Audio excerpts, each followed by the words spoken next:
এটা ভাইবে না যে ভাই ওই মাদকখোর মারা গেলে আপনি সেফ থাকবেন। ওই মাদকখোরের উপর আরেকটা মাদকখোর হইব।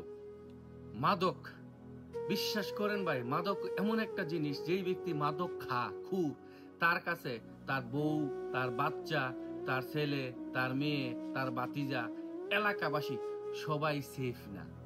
ওই মাদকাসক্তের কাছে পৃথিবীর কেউ সেফ থাকে না, এমনকি জন্মদাতি তার মাও সেফ থাকে না। মাদকা এমন একটা জিনিস ভাই, বিশ্বাস করেন, যে এলাকার মধ্যে কমপক্ষে 5 জন মাদক খুর আছে, 5 জন খুরের কাছে পুরো এলাকা জিম্বি থাকে। ওই কোনো এক মাদক ব্যবসায়ী যদি তার ঘরের মুরগা চুরি করে নিয়ে যা, তার ঘরের গরু চুরি করে নিয়ে যা, আর সে যদি বিচার দেয় কোনো এক এলাকার, মনে করেন আপনার এলাকার মধ্যে 5 জন মাদক খুর আছে, আপনার ঘরের মুরগি চুরি করে নিয়ে গেছে, আপনার ঘরে ছাগল চুরি করে নিয়ে গেছে, গরু চুরি করে নিয়ে গেছে, আপনি ওই এলাকার মাতব্বরের কাছে গেছেন যে আমার এই গরু মুরগি চুরি করে নিয়েছে এলাকার মাদক খুর, তাহলে ওই মাদক খুরের কাছে গিয়ে এলাকার যে বিচার করে উনি গিয়া বলবে, আসসালামু আলাইকুম, আপনি কি উনার ঘরের মুরগি নিছেন? কব না আমি নিছি না। আচ্ছা ঠিক আছে, ভালো থাকেন। এত ক্ষমতা মাদকখোরের, বিশ্বাস করেন। এটা ভাইবে না যে ভাই ওই মাদকখোর মারা গেলে আপনি সেফ থাকবেন।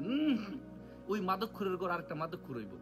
হ্যাঁ, হে তো মাদক ব্যস্ত আছে, খাইতেছে, এলাকাটা জিম্মি করে রাখছে, হের ঘর আবার আরেকটা মাদকখোর হইব। মানে এইগুলার থেকে বাঁচার কোনো উপায় নাই। ওই মাদকখোরকে একটা কথা বলতে চাই, তুমি তো বাবা মারা যাইবা, তোমার ঘর আরেক মাদকখোর বানা দিয়া যাইবা। আল্লাহ তোমার বিচার করব যারা মাদক ব্যবসা করে, যারা মাদক খা। তবে ইতানটা কয়ে লাভ নাই, কামড় দোকানে কোরআন ফেলে লাভ আছে, হ্যাঁ আল্লাহ খুদার নাম জানে। যারা মাদক খুর আছে এরা জীবনে সাজদাতে দেখছে, যারা আল্লাহর নাম লয়ে দেখছে। যারা মাদক খুর আছে তাদেরকে, আপনার এলাকায় যদি মাদক খুর থাকে তাহলে আপনি দেখেন তো কই ওয়াক্ত নামাজ পড়ে। এইগুলা কুত্তাল্লান যে সুজ হইবার সম্ভাবনা আছে, মাগের এইগুলা সুজ হইবার সম্ভাবনা নাই।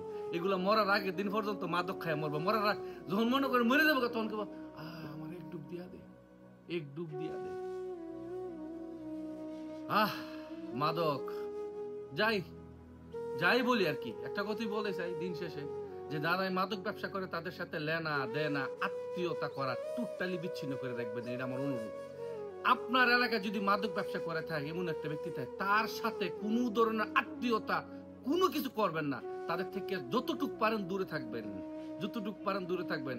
যে আমার ভিডিওটা দেখতেছেন, কোনদিন যদি আপনি যদি আমার ভিডিওটা দেখেন, তাহলে আপনার কাছে আমার একটা অনুরোধ, আপনি ছেলে বিয়া করাবার আগে দেখবেন ওই মেয়ের বাপ শাশুড়ির মধ্যে কেউ মাদকখোর আছে কিনা, তাহলে ওই বংশধরের মধ্যে ছেলে মেয়ে বিয়া দিবেন না। এটা আমার অনুরোধ। দেখবেন সে আগে মাদক ব্যবসা করছে কিনা, হের ভাই করছে কিনা। যদি দেখেন বড় ভাই, ছোট ভাই, 4টা ভাই বা 5টা ভাই বা 10টা ভাই, 10 ভাইয়ের মধ্যে যদি এক ভাই মাদক ব্যবসা করে, তাহলে ওই বংশের মধ্যে কোনো বিয়া দিবেন না, করবেন না। এটা আমার অনুরোধ। করছেন, দিছেন তো মরছেন। মাদক কিন্তু খুব ডেঞ্জার একটা জিনিস ভাই। কোন বংশের মধ্যে, কোন এলাকার মধ্যে যদি মাদকখোর থাকে, ওই এলাকার মধ্যে কোন আত্মীয়তা করবেন না, এটা আমার অনুরোধ। যে এলাকার মধ্যে মাদক ব্যবসায়ী আছে, যে এলাকার মাদকের কাছে জিম্মি থাকে, ওই এলাকার কাছে বিয়া দিবেন না, বিয়া করাইবেন না। হরতাল দিয়ে দেন যে তোর এলাকার মাদক বন্ধ করে আমার কাছে আস, তোরা মাদক ব্যবসায়ী এলাকার মানুষ, এরকম ভাবে ওই এলাকাটারে বয়কট করে দিবেন। আমার অনুরোধ, আমার অনুরোধ, কারণ আমি ভুক্তভোগী।